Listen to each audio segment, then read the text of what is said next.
Happy Single Working Women's Day. This is PlayPSVR2, the podcast. Alex, tell me, what is it like being a happy single working woman in today's society? It's hard, but it's fulfilling. It's one of the thing is while you're working and you're a single working woman, you get pick of the litter. You get that work husband if you want. You can go as deep in that relationship as you need to. Then when you're done, you go home and then you hit up wherever you go to hit up and you find other men. But then if you don't want to, you can always be like, I worked too hard today. And you just go home. It's the best of all worlds. How is it for you? How is it talking to single working women for you, Adam? Listen, I love the single working women. We love women here on Play PSVR2, the podcast. We also love white wine because it's National White Wine Day. We also love water balloons because it's National Water Balloon Day. Alex, we are just celebrating it all. It's also International Beer Day. I didn't tell you this. I'm hoping you have a beer for Gamer Juice. I don't. I have a grown-up Gamer Juice, but not a beer because I don't get. I think I'm in the wrong time zone. I don't get these holiday updates like you do. Yeah, man, I'm getting stimulated left and right. It's unreal. National Chocolate Chip Cookie Day too. And had I known that, I would have definitely been munching. They would have called me Chip Muncher, Cookie Muncher, Muncher of the Cookie. Something. They would have called me something because I would have been eating cookies. Which one of those sounds more sexual than the other? Muncher of the Cookie. That's a bit less. Cookie Muncher sounds. Isn't like a Fred Durst? No, Cookie Muncher sounds like that. Who's that stupid hairy ape that's blue on Sesame Street? I'm going to tell you his name is Cookie Muncher, and we're just going to move on. No. Grimace? No, it's good. No. it's Grimace, yeah. Grimace the Cookie Muncher. What? Cookie Monster, that's it. So, see, it's the same thing. Cookie Muncher, Cookie Grimace Monster. The Cookie Muncher. Grimace the Cookie Muncher. Nope, Yeah, that's it. Okay. That's so it. Hopping into the Gamer Juice, I've been excited for this, Alex, because I have had hint water in the past. It's my favorite type of water. It's fruit infused. Really good. No sugar, nothing added to it, but it has a good flavor. I got the pineapple version. So I don't want to just come on here and be this jabroni drinking hint. So what I have done is attempt to replicate hint. I have taken throughout the day I've taken 16 fluid ounces, just like in this bottle of water. I've put pineapple in them starting from this morning all the way to different time intervals because I want to match how long do I need to have my pineapples in there to get the same flavor? So I'm starting off with number one. This has been pineapple in this water for 11 hours. It tastes like water. No. Oh, no.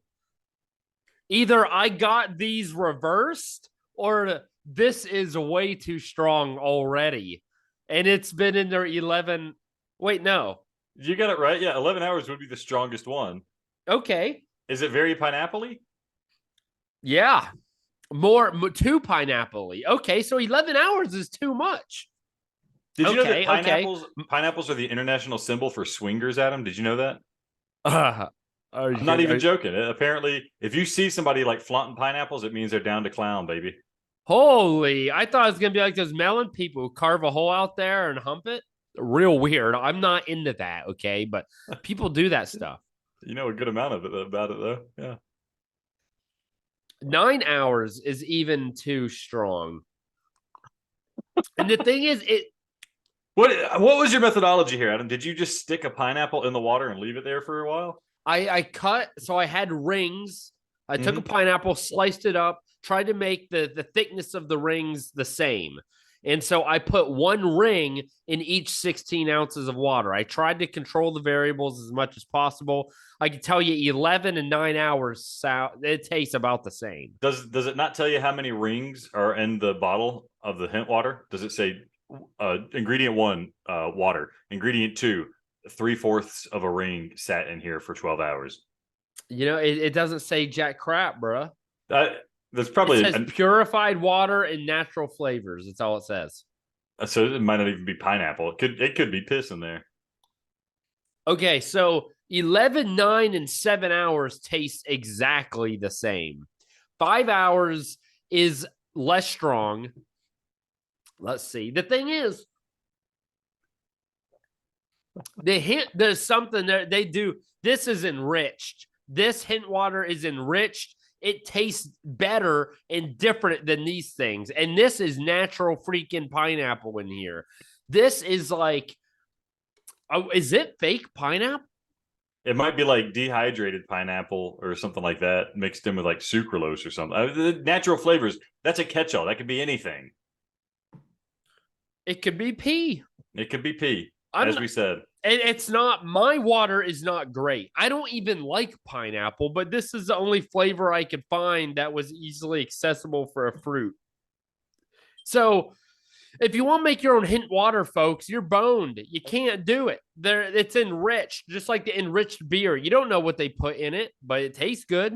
So, well, I'm boned. Hopefully, I've got a lot of Adam, water. This I'm is the downside. well... Yeah, this is the rule of gamer. You got to drink all those. no, the gamer juice is hint. No, you got to drink the hint, and if you go pee, that's a bean. My gamer juice, after we at the AFE, the drinks were so expensive, I thought maybe I could be my own mixologist. One of the most expensive drinks you can get at a bar is vodka and Red Bull. They charge like $11 for that stuff. So I just got some cheap vodka and I put it in a coffee mug here, and I have a Red Bull, and so I'm going to be mixing my own vodka and Red Bull.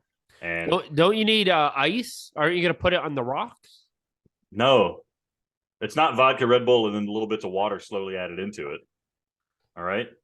I have my drinks either they have to be ice cold or something, especially a cocktail. Dude, I need ice.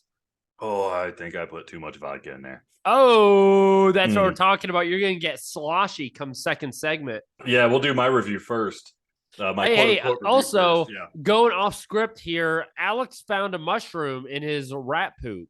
Yeah, is it a psychedelic mushroom? Rat poop. My pet rabbit, I was changing out her litter box, and to my surprise, there's a whole colony of mushrooms growing in that thing. So if anybody's trying to get psychedelic, get a rabbit. Don't change out the litter box as often as you should, and then just enjoy the. Yeah, I did not deign to pick a mushroom out of a pile of rabbit feces and ingest it for the hallucinogenic effects, Adam. But did you check to see if that really is it? No, it was this other one that was like, I looked it up and it's called like the silk cap or something like that. And it said like, we don't know if it's edible, but if it's not edible, then you'll have like diarrhea and vomiting. So I'm not messing around with that. I think the thing is, they're not sure. It's time to find out. Let's do it. Here's the thing about mushroom. I think fungus is crazy because it's not a plant. It's not an animal. It's nuts. But who is the wild ass dude going out there trying these mushrooms to be like, is it edible? I don't know. We're going to find out. Like some of these, I found mushrooms in my backyard once and I was like, can I cook with them? And I looked it up and it was like, if you touch these, wash your hands immediately. It will put you in a coma. And it's like, who is doing like that is what you're, and I'll be honest, I've never had a mushroom in my life where I was like, that was worth eating. Like they're good. You add them on a pizza or whatever. They're fine. It's nice, like accessory, but it's not something that I would risk potentially going into a coma for. I don't get it. You're on a desert island. You are dying of hunger. You see a mushroom. You've never seen it. You want to begin by touching it to see if there's an adverse reaction, right? What part of the body do you use to touch it? Penis. Me too. It would suck, but you could live without a wiener because it's most sensitive. Oh, I didn't think about that. Listen, I'm sure people love this banter, but we got to move on. I want to give a shout out to Rapid Eye Movers, to Wolf and Wood, to the C Smash team. Right here, got a new poster. It's signed, Alex. I've got the 75th out of 250 they've made worldwide. I love it. I love C Smash. I love the poster. I love Nier Automata, but it's not a VR game. It needed replaced, and it's about time. I think I'm going to get me a Walkabout poster maybe to go over here and replace Bugsmax. I mean, look at that poster. That is a dope friggin' poster. Yeah. It looks cool. It matches the aesthetic of C Smash itself. I couldn't be happier. Are you jealous? I am jealous. It looks like a really cool album cover is what it like. I would almost buy a vinyl of the Sea Smash Alex, soundtrack. I can't drink these gamer juices. I can't. I don't care anymore, Adam. I'm riffing, and Go you're ahead. over. Give me the bean. I'm gonna eat it right off. Yeah. I can't do it. I don't have I the spinner. refuse. I don't have I'm the not spinner in doing it. front of me. You're just gonna have to do a grab bag. Okay. I have a spinner. I have a spinner. Wow, that is horrible. I should have picked a fruit I actually like. That's the Yeah. first thing. Were you trying to enhance your flavor? Great. F.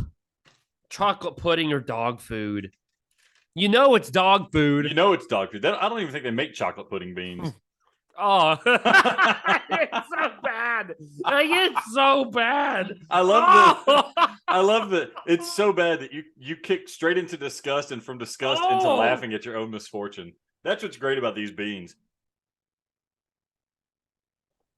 Oh, dude, that is freaking Alpo 100%. Oh, man. So, Adam, here's what I'm wondering. I see the emails going out where you're just like telling developers like, "Hey, can I have a poster?" And they're just like, "Sure." And they're shipping it from across, like from around the world, to send you a poster. It makes me think maybe posters are really cheap to make. Maybe we should be making a poster. Wouldn't you love to sign a poster and send that to somebody? I would. I think that would be it would be great to put in roast boxes. And we could incorporate some of the fan mail and drawings, like where we had the rabbit that's nuts got stuck on the ladder rung. Yeah. We could the tentacle woman. Yeah. We And have a lot of material. We've gone through like 8 different podcasts. We've got material to add to this poster. We could do the whole games podcast, but black out or censor the logo. This is rank. Yeah, it sticks with you, and you have just like water to try to wash it down with. It's just going to make the dog food into wet dog food. Oh my, is disgusting. Alex, we do need to move on. You played Synapse. I'm very curious about your thoughts. You paid full price. You played it. I want to know. I've been waiting to see what the reviews are like, what you think about it. Should I pull the trigger? Should I wait for a sale? I need you to tell me right now. Yeah. All right. So this is our unofficial review of Synapse. We say unofficial. We were not provided this code by a developer, so we're not going to give it the full suite of treatment, but I am going to give you my honest opinions about it. Synapse is developed by nDreams. You might recognize them from other VR titles. Most notably, they did Fracked on PSVR1 towards the end of the life cycle. That was a pretty fun Fruity. game. They did Shooty Fruity, which Adam in the review was like, it's great. And then anytime he talks about it later, he's like, it sucked. So I don't get that. But this is their next game, PSVR2 exclusive. So I had to pull the trigger. It is $34.99. I got it when it was on sale. I think it was like 20 or 30 bucks when I got it on sale for the pre-order.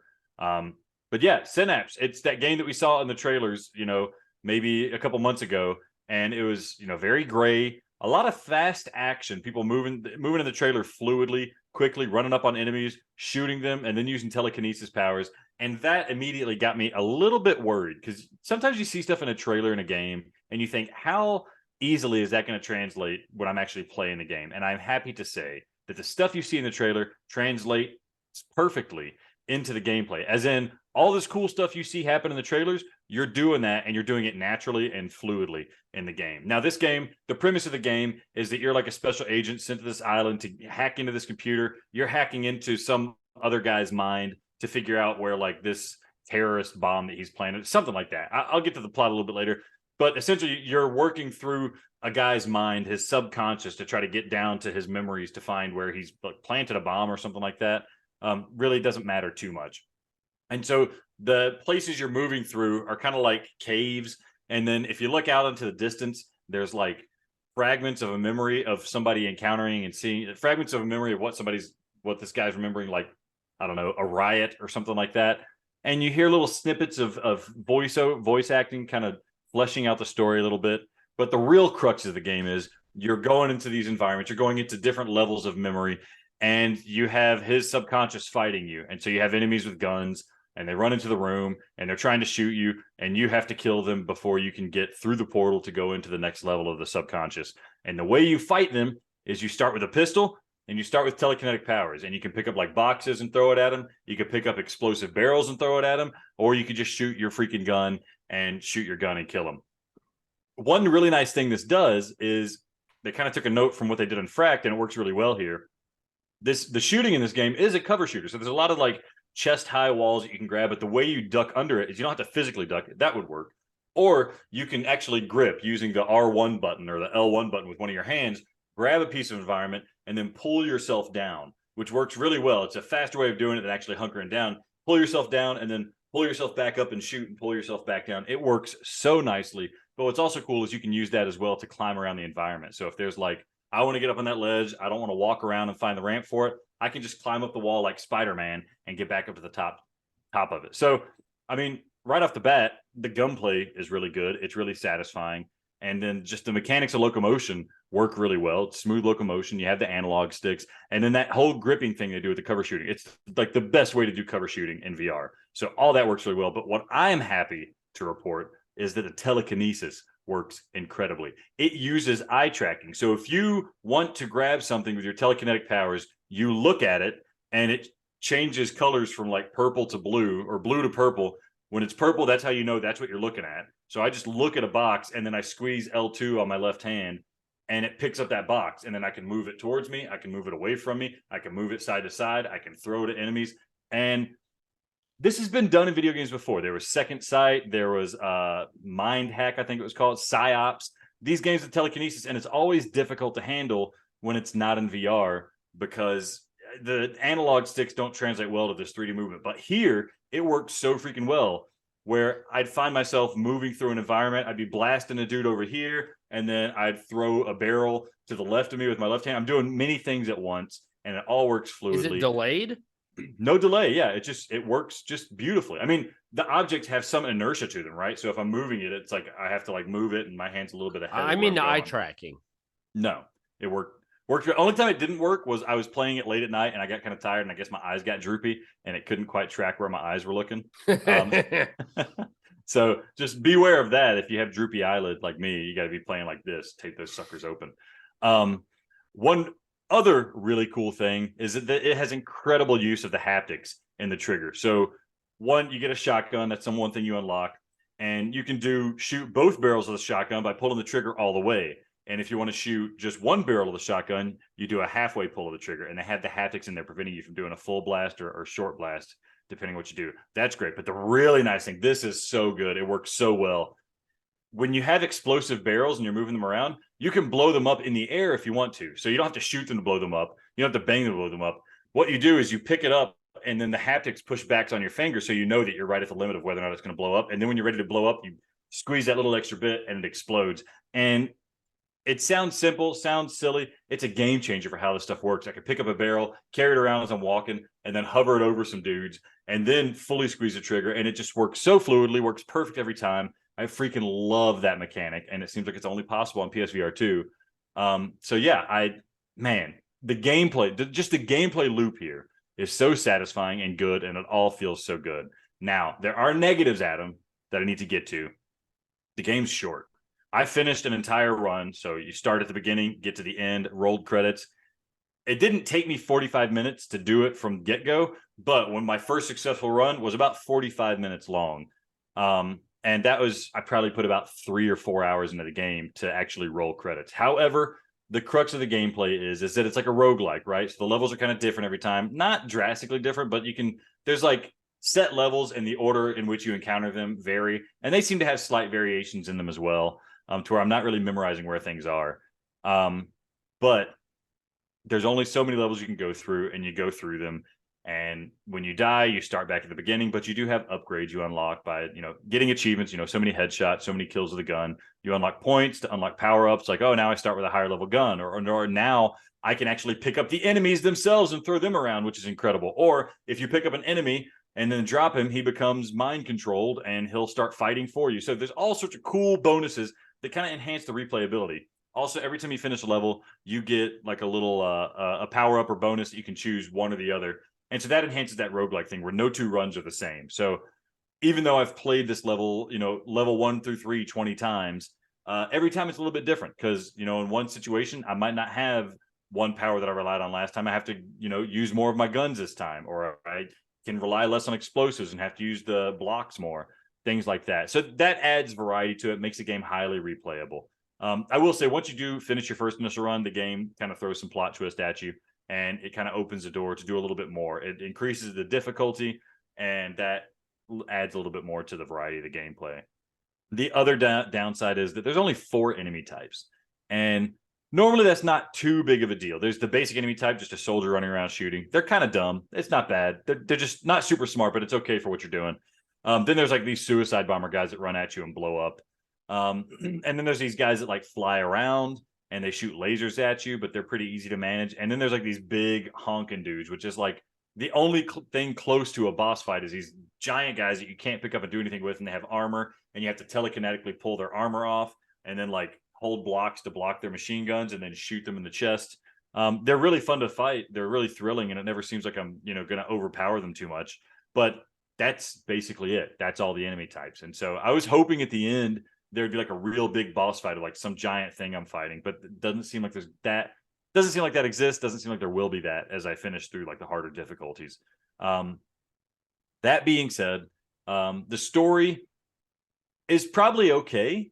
It's kind of hard to follow, but I will say that at least the theme and the ambiance of you going through some guy's mind and the voice actor saying like, somebody's in here, they're trying to get me, that really sets the mood of the game. So although I don't care about like the actual plot, just the feeling of the story as you're going through is nice. The voice acting is notable voice actors, Jennifer Hale and David Hayter.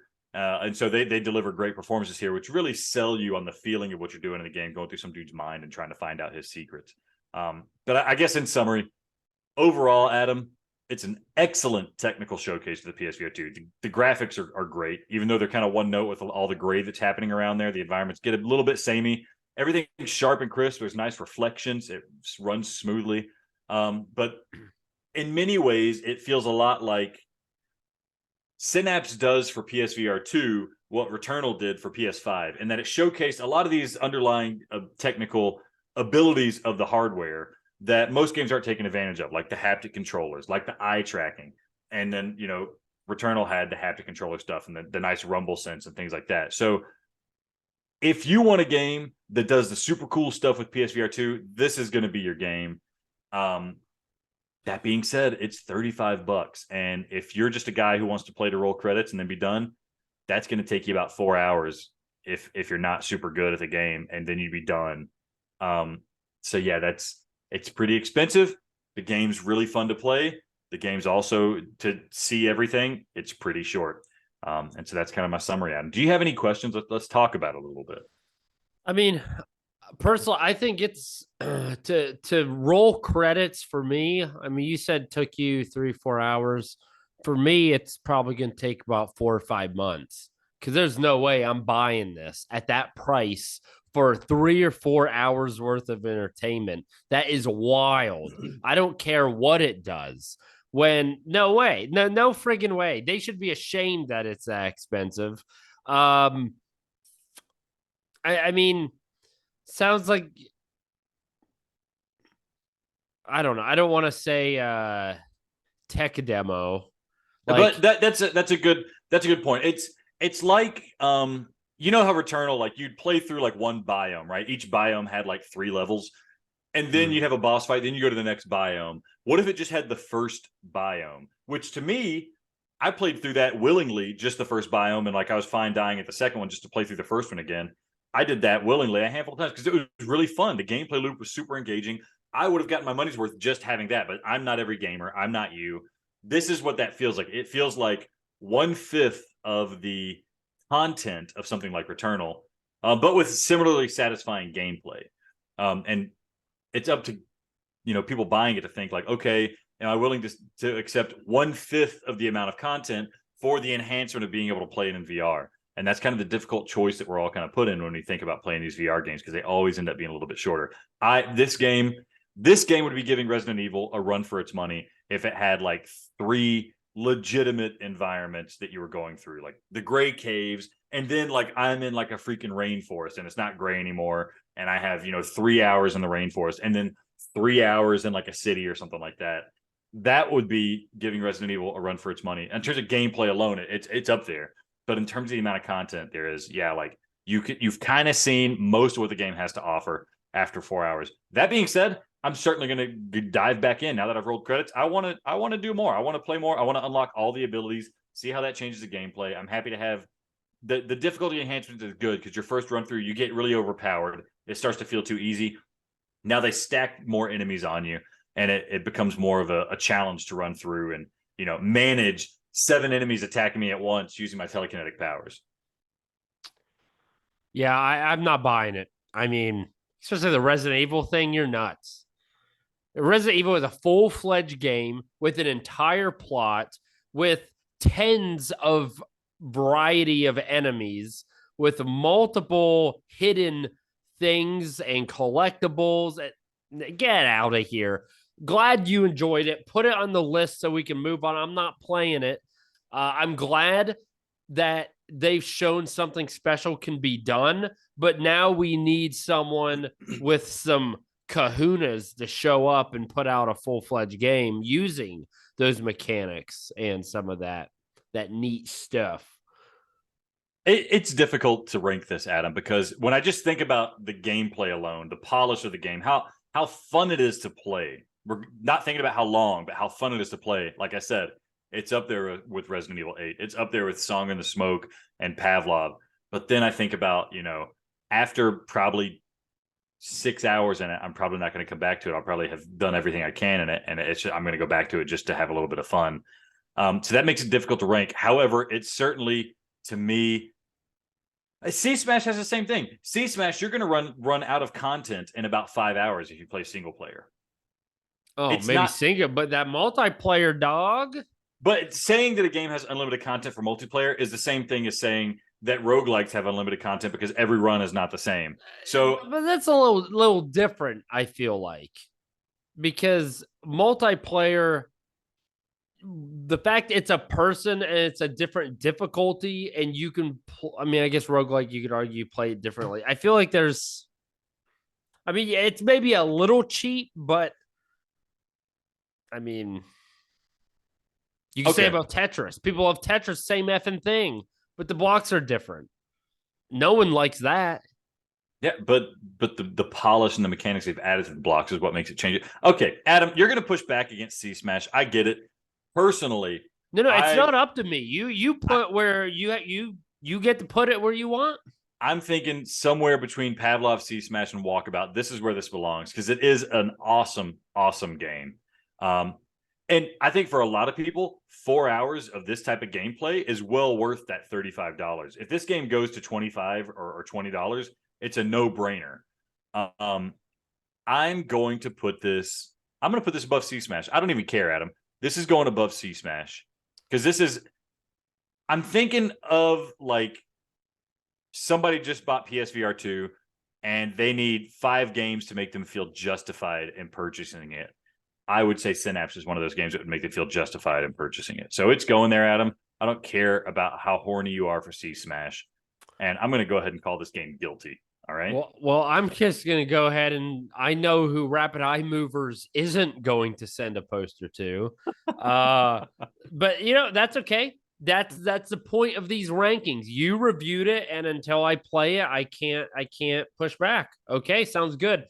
Alex, there are some YouTube comments. We forget often. We apologize. We love when people make comments, when they send emails, when they put comments on the website, whatever it may be. You got some review or some comments for us, Alex? I'll let you go ahead and cover those before we hop into some more VR. Yeah, we'll just do a YouTube comment roundup. We'll try to remember to keep doing this every week. Shout out to you guys, Corporate Zombie. You're always giving us good comments. Thank you for that. We're just going to go through a couple of the highlights here. From the first one, from our C-Smash review video, we have Mr. AJ Kipper. He says, "Thank you for your review." So yeah, thank you, Mr. AJ Kipper. Thank you for your comment.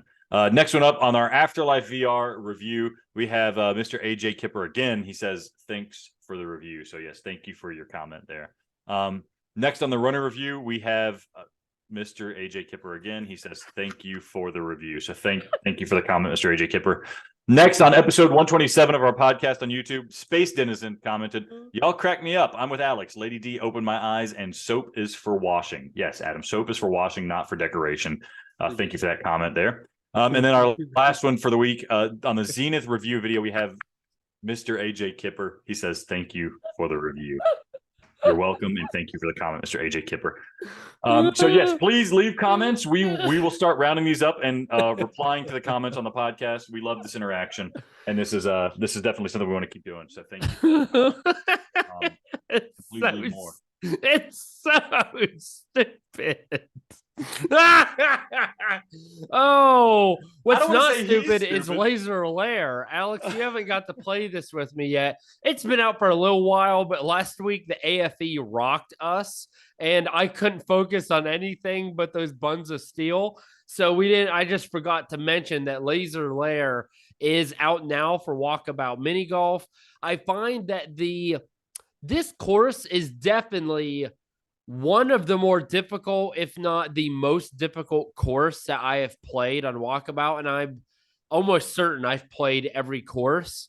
The hidden balls aren't hard to find. They also have two new, I guess I call them fox hunts, where you can get the new putters. One is based on exploding kittens. So you find the exploding kitten cards, and I think the creator of exploding kittens actually participated and chose where their clues are going to be. And then the other is just a normal fox hunt, but I think it's a pretty good level.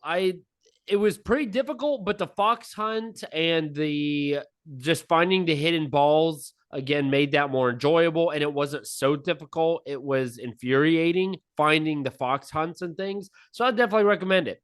Good, whatever you call it. The little DLC there. I have a question, Adam. Yeah. So Walkabout, we have our opinions of Walkabout, right? They're kind of solid now, how we feel about Walkabout. It's a fun game. It's a fun social game. We've had a couple DLC levels come out. We've played them, like Journey to the Center of the Earth. You've played Walkabout, Laser Lair. My question to you is, how much do you think the value of Walkabout is enhanced by the release of these DLC levels? Like, do you think it's possible that they could release a level that's so good or unique without changing the core gameplay loop that would make you feel like Walkabout's more of a must-purchase game, or a game that's more valuable aside from the wonderful social aspect of it? I do not. No. I think at its ground, it's mini golf, right? That's really the limiting thing. It's never going to do something groundbreaking like Resident Evil 8 did or Gran Turismo did. And I mean, I like the fact they keep repeatedly and consistently putting out DLC, because I keep going back, right? So it's like No Man's Sky.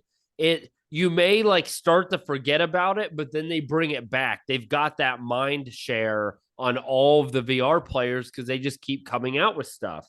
And so we will hop back in, play with friends because we haven't played that course yet. And I think it's smart. And then, of course, I know a lot of people pay for the extra course. I don't know the manpower going into making a new course, but I think it's pretty neat. So I don't think it's ever going to go higher up in our list, though. I mean, that's I think they are in a very sweet spot, right, in terms of marketing, because they kind of like Beat Saber, right? Beat Saber stays relevant because they release a new song pack. Walkabout Mini Golf can stay relevant because they can release new levels.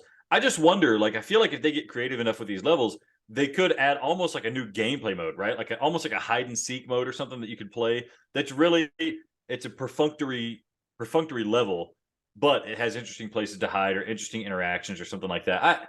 I don't know. I feel like there's something there that could be done, because at its core, people really love this game for the social aspect. And I wonder if they're going to release levels that play up to the social aspect of the game and say, yeah, you can play putt-putt here, but we all know you're really here just to kind of hang out with your friends.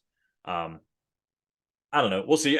Journey to the Center of the Earth, I thought that was a great level, because there was like fun little Easter eggs to go in. Like we saw the dinosaur poking out of the water, and we fly over and ride on the dinosaur to see where he's going or something like that. Like that's cool stuff. I really hope they do something cool like a outer space 0G level. I know they have like an astronaut type level, but It'd be fun to fly from like planet to planet or something like that. You're a giant in the solar system, and then you land on each planet and do a hole or something. I don't know. Yeah, Listen, we know walkabout you're a developers. space nerd. We Yeah, know it. I'm a space nerd who gets terrified of space. That's me. Yeah. Yes. I love it. Alex, I think everything else is going to take too long to talk about. I say we cut it out. We cut out hard. Cut it hard. Yeah, let's do it. Let's do a hard off. We're going to do a hard off here. Yeah, so we will see you guys in the second segment here after the break. Blammoo! Blammoo!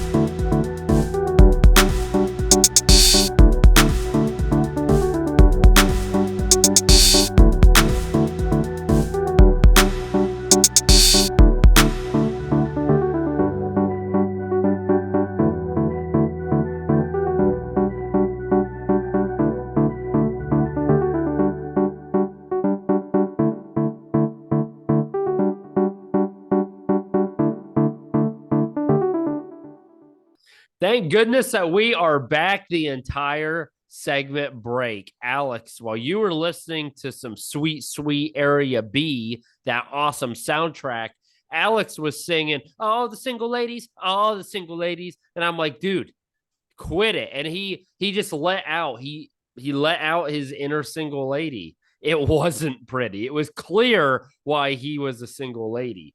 So, Alex, I want to talk about VR Skater. So this isn't an official review. I'm going to review it next week. I started playing it yesterday. You were excited for this game. I admit I had qualms. I didn't know how well it would translate. All of the trailers, you were just looking down and tricks were being done. Like, it didn't, I don't know, it didn't appeal to me. Are you a Tony Hawk guy? You like skate? Can you skate in real life?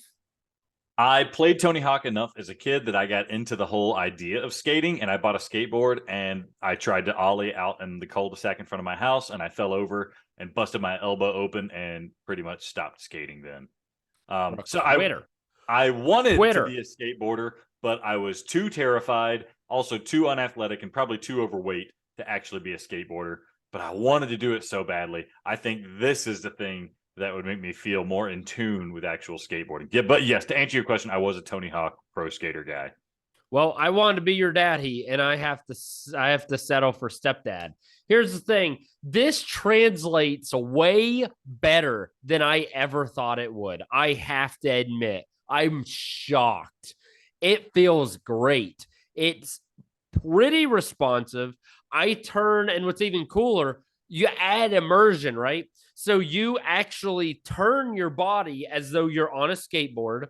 You progress and you move forward by swinging your one arm, kind of, when you're leaning into the skateboard and you're pushing off your arm, like, you push forward, you do that to accelerate, which is real neat. Obviously, it can't see what you're doing with your legs, unfortunately. I turn the overhead fan on. So as I'm whipping down the sidewalk or in the school, I'm feeling that air. So it's like tricking my mind even more, being like, yo, you're actually on this thing. And you sweat a lot, surprisingly. I mean, really, it's button combinations, kind of moving the controller in a few different ways and pushing to accelerate, but you sweat. So also having the fan to help cool you down also works well. Within 3 minutes, I was like, wow, okay, this works way better than I ever thought. And it feels good. And I like it.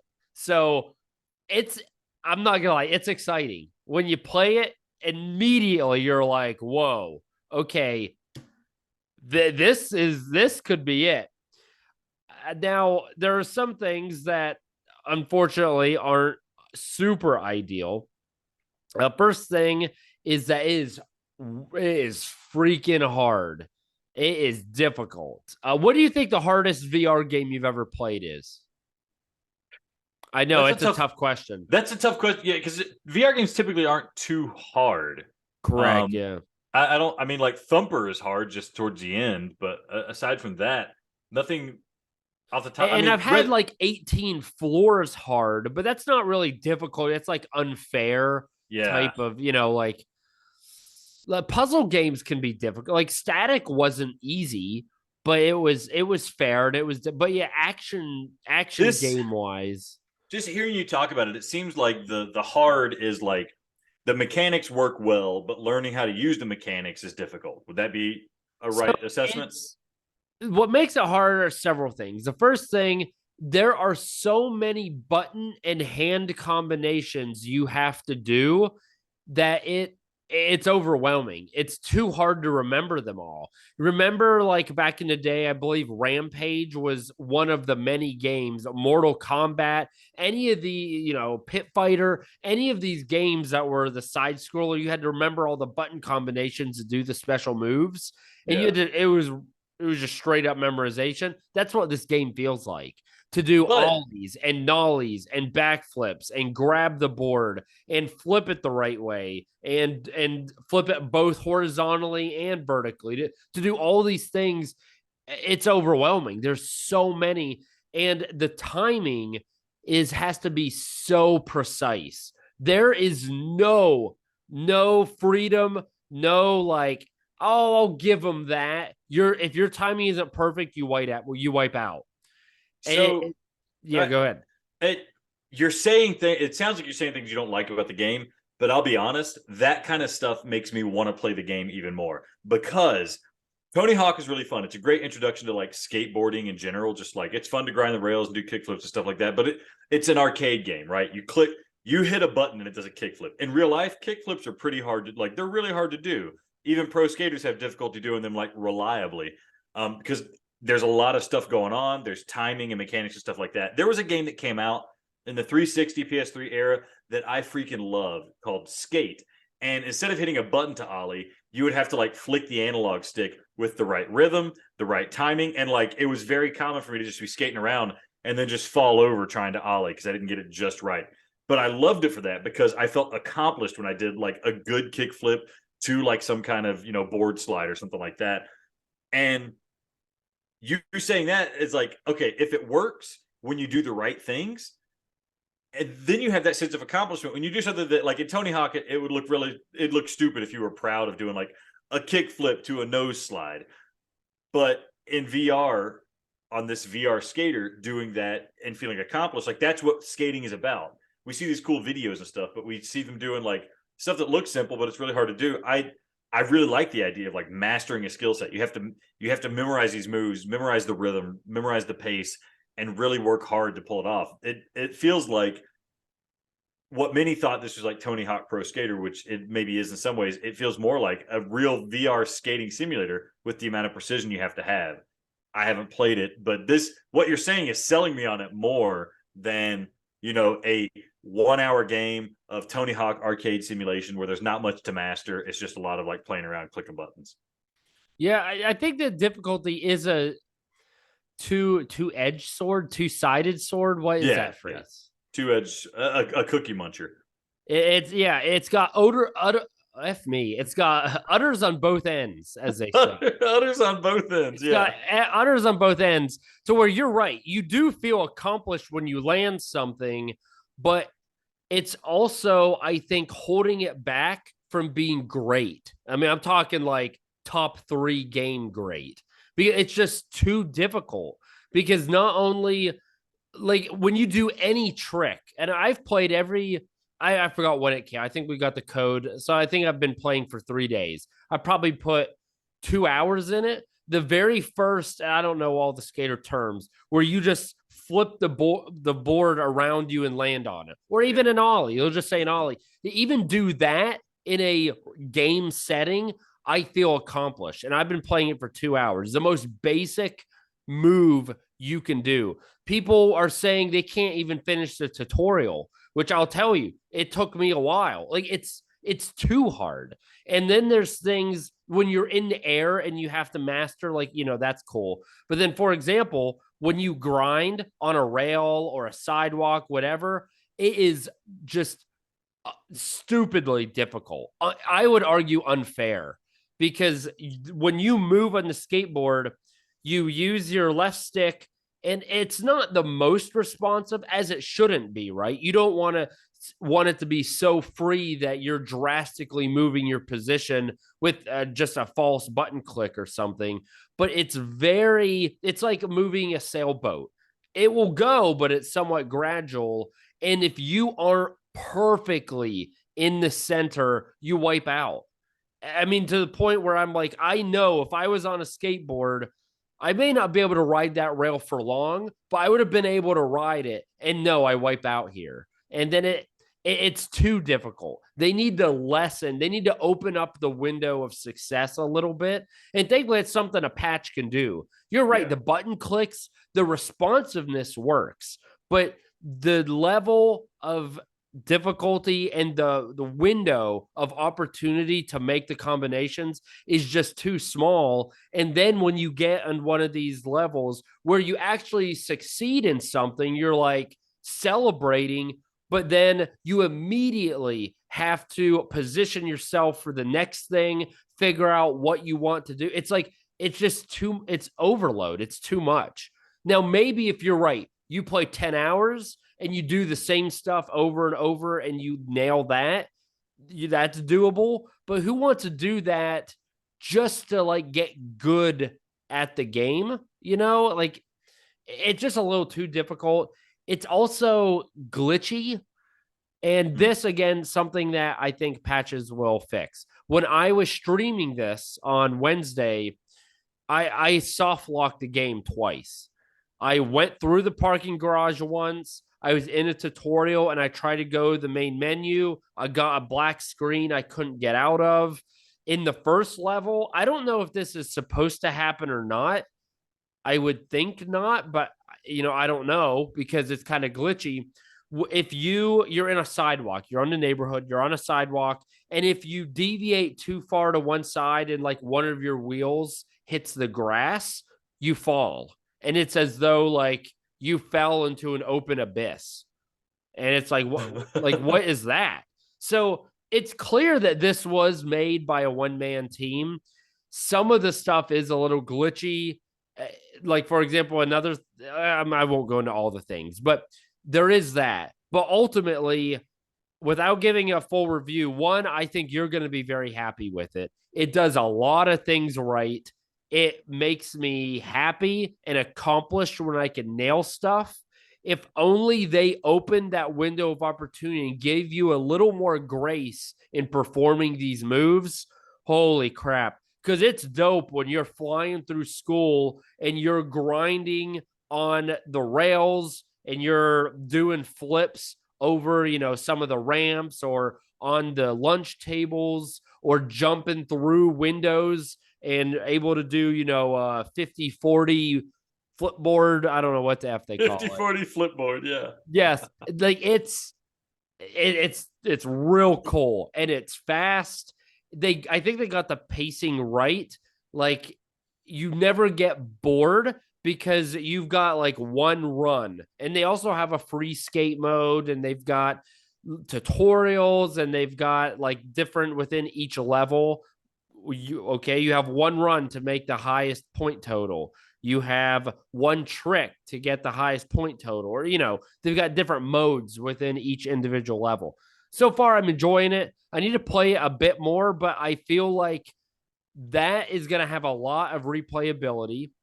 It's just a difficulty. The other thing, I would love to give this to a first-time person who's never played VR because it would be incredible. They would have a ball, but it's too hard. You can't do it. They would have a miserable time because all they would do is wipe out. It's too complicated.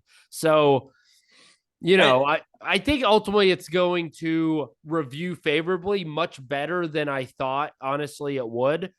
But like you said, you're already more excited to play it. Have you already bought it and you just haven't downloaded it yet? No, I haven't bought it yet, but I think I probably will buy it here pretty soon. I mean, the stuff I was worried about for this game seems to have that's not an issue. Like, does it feel like you're skateboarding? It almost feels like you're skateboarding as much as you could be in VR, right? People are talking Yeah. about, very high chance of maybe falling over because they're so in tune with the game. And I was nervous that it might just be too arcadey and too simple to where it's just like kind of stupid to go through the games. It's trivial. I understand your point of like, let's open up that window, maybe add a bit more grace to what's considered a good, trick. What qualifies the timing on a proper trick. It's difficult to ride that line though, because if you do that, then you take away from that satisfaction you get when you actually nail it. And in real skateboarding, that's what happens. Like they try something 10 times and they nail it that one time. And they're like, yes, I did it. And then they move on to the next thing that they're going to do. And it feels like the guy who made this is probably an actual skateboarder and he's trying to simulate that feel. I mean, there was a video of actual pro skateboarders being like, yeah, this feels really good. It feels like riding a real skateboard. So I'd hate to sacrifice that. I think what they need to do is have, like a mode that is arcadey, like what you're saying, where it's a lot easier to nail these tricks, but you can't do things that are quite as complicated as you could in like a simulation mode. And also they could have leaderboards that are like simulation leaderboards where people that are good do really cool stuff and people that are like arcade mode is just to play and have fun and play around. Adam, when there's like a level, how long is a level? How many minutes does it take to get from like beginning to end of like a run? 30 seconds? I would say maybe a minute. Okay. See, I think that's good because I think of this as almost like a Beat Saber type thing, right? Like you have a beginning, you have an end, get as many points as you can, string together as many tricks as you can to the end, and then add that to the leaderboard. I can see that being a really addictive process. I doubt it's going to be a large community doing it, but I could certainly see that being something that's very much like Beat Saber, of like just keep doing it, do better and better, see how you stack up against competition. I could see high value in like recording these runs that you do and posting them on YouTube. People would probably love to see it if they know how difficult it is to do the stuff that people are actually doing. Yeah. And I think some of the difficulty is only in some things. Like when you're in the air and you're doing those, 50-40 footboards, as I called them, that I think the difficulty is fine. But it's really grinding rails. It took me a long time to even like figure out the timing of the ollie to do the trick. Like it's really precise. Eventually I got that, but the grinding, you have to be dead center, and it's not easy. You have to be dead center on everything. If you go on a ramp and you're a little too far to the left, boom, you're dead. Like you have to be it's just too hard. Hopefully they open that up. The other thing, Alex, is this bad boy is $35. That was because I think it was on Steam and it was like $16 on early access, but now that it's fully been released, they're upping it to $35 for everybody. How do you feel about that, Adam? That is expensive. That is half of the cost of Final Fantasy 16. It is. But this is a VR game, Adam. Dude, but it's like, nah, no way. I'm sorry. I think, again, this isn't the review. I think that's too expensive. Adam, I agree. It's a bit daunting for a price, but my issue is that VR provides you so much more engagement in a game, so much more enhancement in a game that it's not even a higher price point. You're getting a discount for a normal fully fledged release game. Like a flat game would come out and cost $50 or $60 at launch. But here is a game that simulates skateboarding realistically, and you only have to pay $35 for it, and you're scoffing at that. You're a cheapskate. I am, because there's not enough. Pun intended. There's not enough to warrant a $35 price tag. I think it should be $20. And then when it's $20, you're going to say it should be $10. Adam, you're so cheap. You're so cheap that when you go to KFC to lick other people's fingers, Adam, that's how cheap you are. You're so cheap. I hate it. Bring him over here. You get on that little thing and you get under their undercarriage and lick their fingers when their hands are under the table. That's you, Adam. I don't know. It's 35, 30. Looking at the length, $35. looking at the landscape of VR, I agree. 35 is a lot because not many games come out at that price point. Synapse came out at that price point. I think it's good if you like roguelikes and you can enjoy replaying something. If this game simulates skateboarding the way you think it simulates skateboarding, 35 sounds reasonable I for a still launch think title. like Synapse is a better game than this though. It has higher production quality. It utilizes the technology better. That is more of a $35 game than VR Skater in my opinion. I mean I can agree with that, but to me, look at what's happened with video games where the prices jumped from $50 to $60 to $70 for new games coming out. And this VR space where you get these games that are unreal experiences for half the price. It blows my mind that we're had this embarrassment of riches here, but people still scoff at prices like $35 for a new game coming out. Like Big Smacks when it came out, that game was $30 when it came out. Nobody scoffed at that. It was a 6-hour experience. It just If you are more expensive than Resident Evil 8 and you're in VR, you're doing something wrong. Resident Evil 8 was $70 when it came out. That's the thing. That's the but issue. not in VR. That's just because VR took them 2 years to develop. Yeah. So that's why you and can good. get it So at then we $20. got it at a discount when it came out. Let's see about Resident Evil. What? We'll see Resident 4. Evil 4. That's going to be a new game, right? Quote unquote. No, I mean, well, it's already out and it's $70 now. If you wanted to buy it, it'll probably be dropped down to maybe $40 by the time VR comes out. For the VR, which I think is fair. I'll happily pay $40. I'm not paying no whatever. Alex, we need to move on because I'm not getting into this with you. You have no regard for money, for people's finances, for the people's well-being. All you care about are playing 1 hour's worth of game and then never touching it again. I'm not about that life. I am going to do it for you, the people. News. August 24th. Firewall Ultra is coming out. Alex, what are your expectations? Man, this is we've dogged Firewall a lot, and almost all of the reason we dog it is because of how long you have to wait to play it.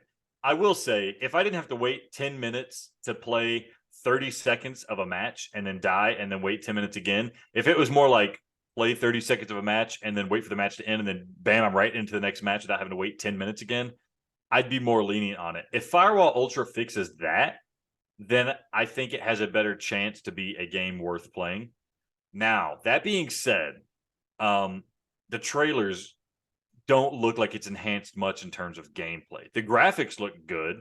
I'm fine with that. And I'm not even one of those guys who's upset about a lack of manual reload. I'm fine with doing automatic reload. I don't need every game to feel like a simulation. I just need it to feel like a fun game.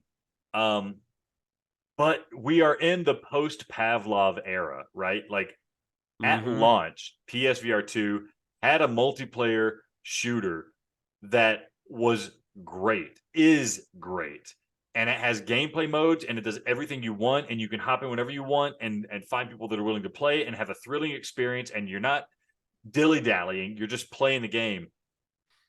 I wonder what Firewall thinks it's doing coming into this space so late with so little change to the gameplay beyond graphical enhancements.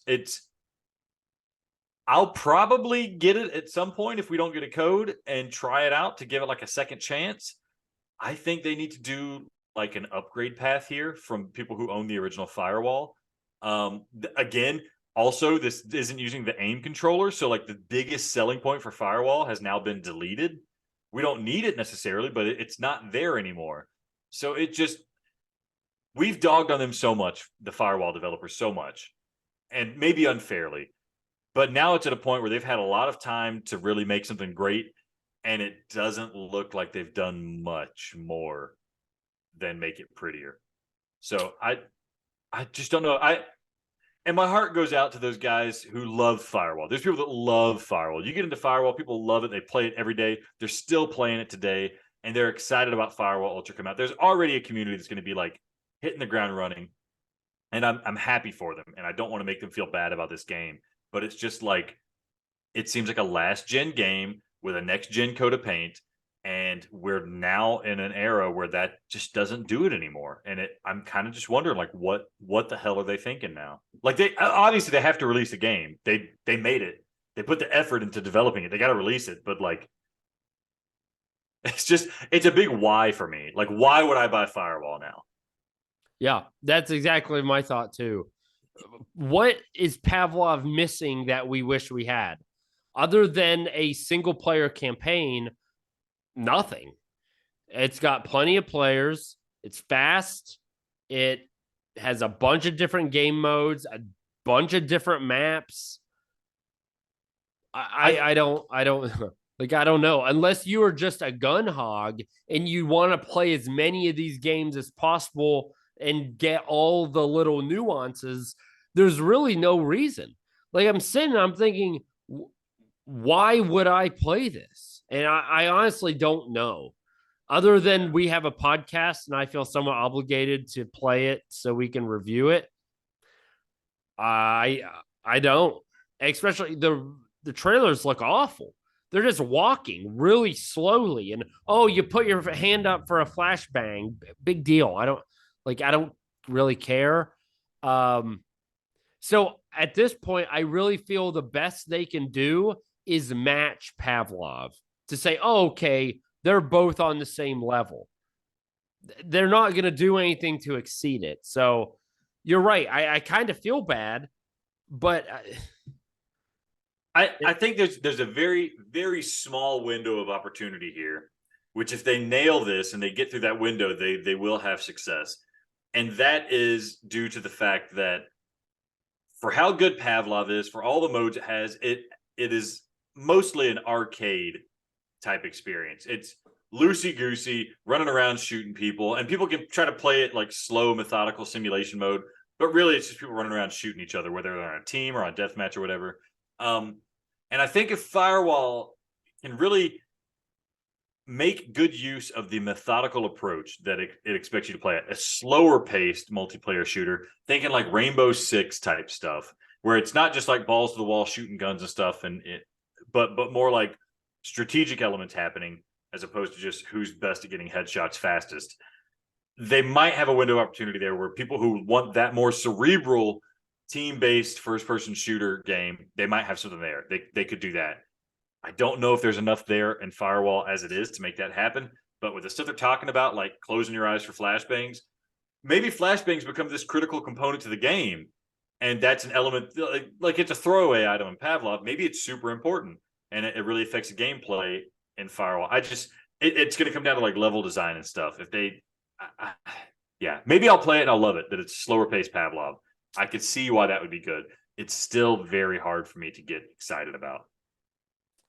Yeah, same thing. Also, thank goodness for them.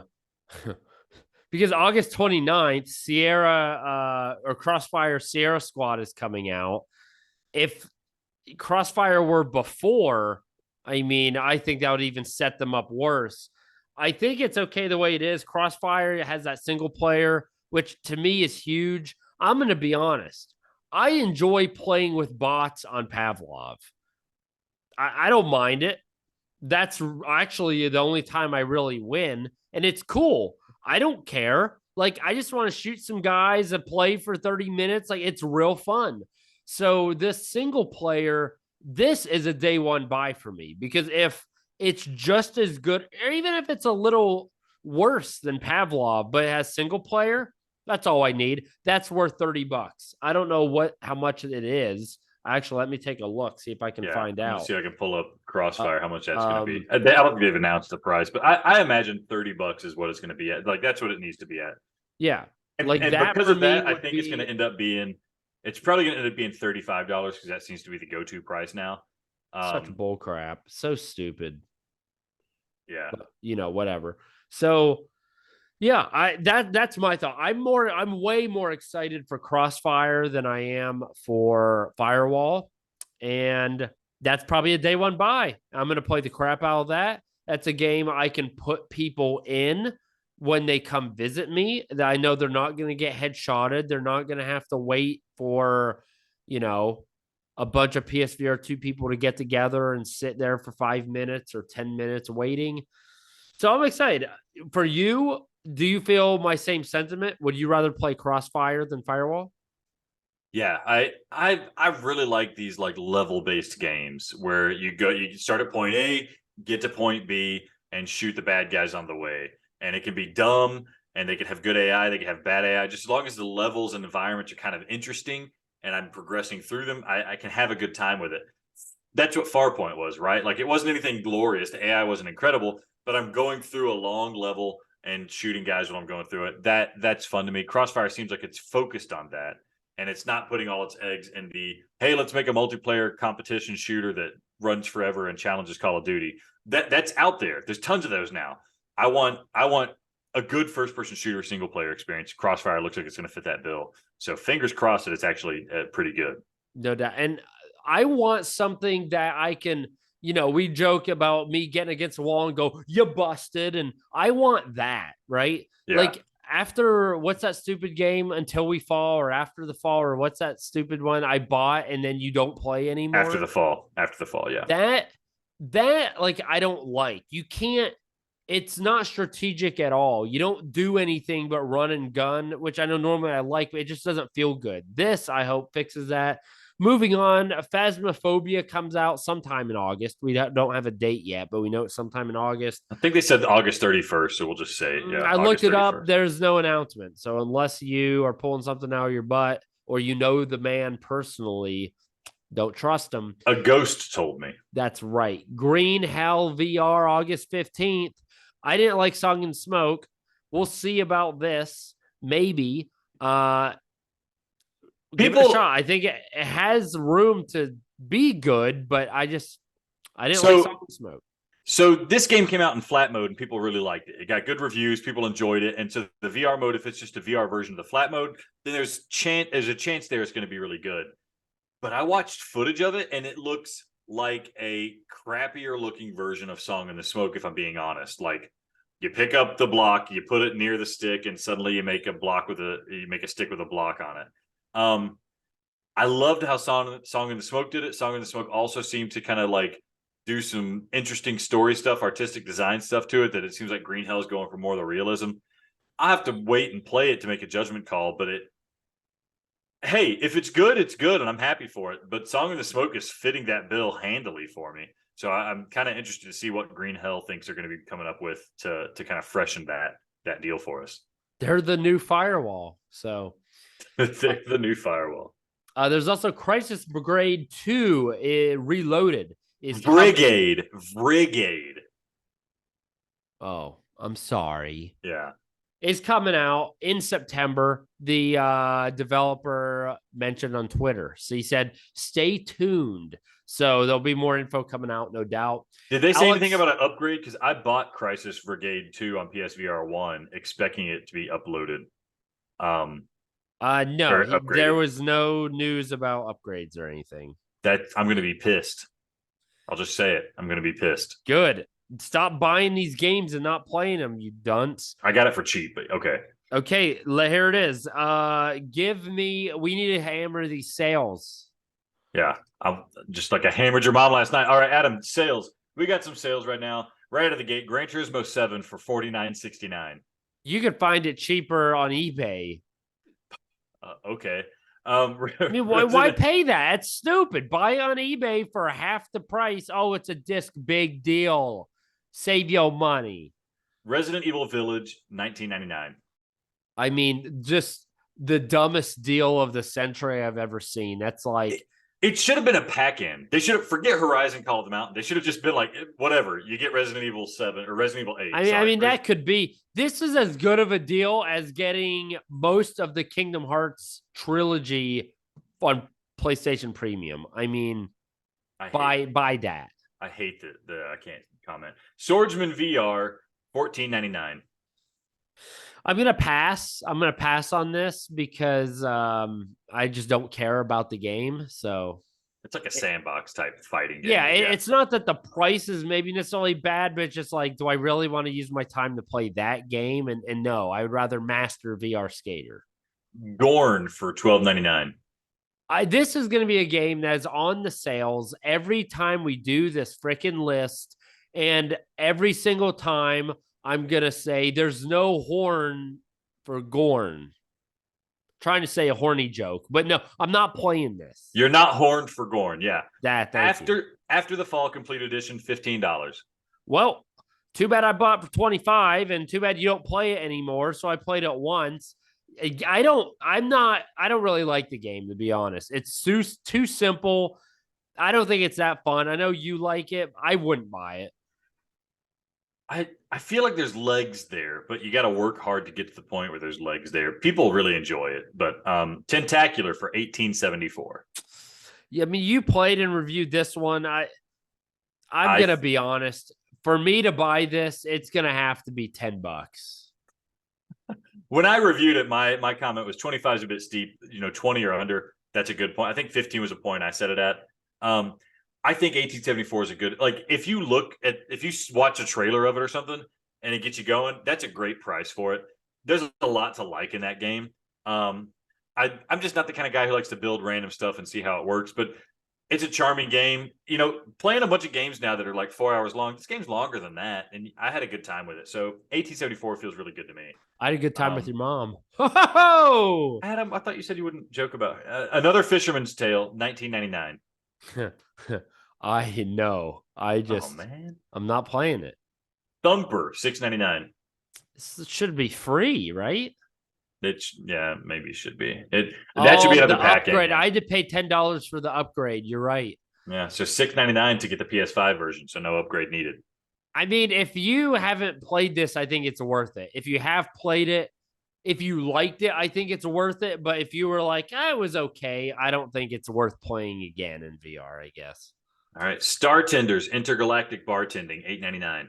I would rather you tend to, I don't know, the woman with udders on both sides. No, don't buy this game. We have no idea if it's good. Neither one of us is playing, but I get it. Adam, you have to pick one game to tell people to buy. Which one is it going to be here? I mean, it's a little unfair because one last game. It's not an official sale. It seems like it's just a straight up price drop. Moss Book 2 for $20.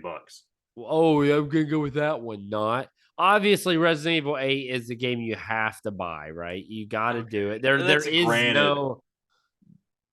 It is, but okay. So if you take that one out, what would it be? What would yours be if you ignored Gran Turismo and Resident Evil 8? I bought a game. What do you think it was? Oh, nuts. I'm going to need you to go freaking through these again. Swordsman, Gorn, After the Fall, Tentacular, Another Fisherman's Tale, Thumper, and Star Tenders. I think you bought Gorn. Nope. I bought Another Fisherman's Tale. I really want to play that, so I bought it. I thought you already had that one. I would have guessed that one. Okay. Yeah. $20? What a freaking sucker. What's the normal price? 25? 25. Yeah. I mean, I loved the first one, so I just, at the very least, throw money to the developers to make more of these. I think out of these though, Tentacular is like a easy recommendation. That's a good price for that game. Just to have the music, it's a good game. I feel almost bad for my review. It's a good game. Whatever you say, man. I'm not gonna buy a game this week. None of those tickled my funny bone. I'm looking forward to your review at some point on Another Fisherman's Tale. Yeah, we'll do an unofficial one because I had to buy it. Anyways, Adam, we're done. You got any last words here? Or otherwise, I'll take us out. If you're a single lady, make a comment. We want your comments, single ladies. Adam needs the comments, guys. Be nice. But anyways, thank you for listening to PlayPSVR2, the podcast. Listen, we get it. Summer's almost over, and you're worried because you won't have as much time to play PSVR, but you will have just as much time to play PSVR2, the podcast. So go to school, tell your friends, and honestly, tell your teachers, but the only ones with pineapples on their desks, please, because we need them to be engaging with us. And if they don't understand podcasts, at least send them to YouTube. Our channel is Gaming is in Session. They will see Pokemon videos. They'll see Adam sucking off a Move controller, but they'll also see a place where they can leave comments and thank us for our reviews. But if they are into podcasts, have them leave a comment, leave a review on iTunes. Let us know which school they're teaching at. Maybe we'll show up and do a live pod. We'll give them the whole AFE treatment and then see how that works for them. And when they do that, we'll thank you, just like I'm thanking you now. So for Adam, I'm Alex. Thank you for listening to PlayPSVR2, the podcast. where virtual reality is our reality.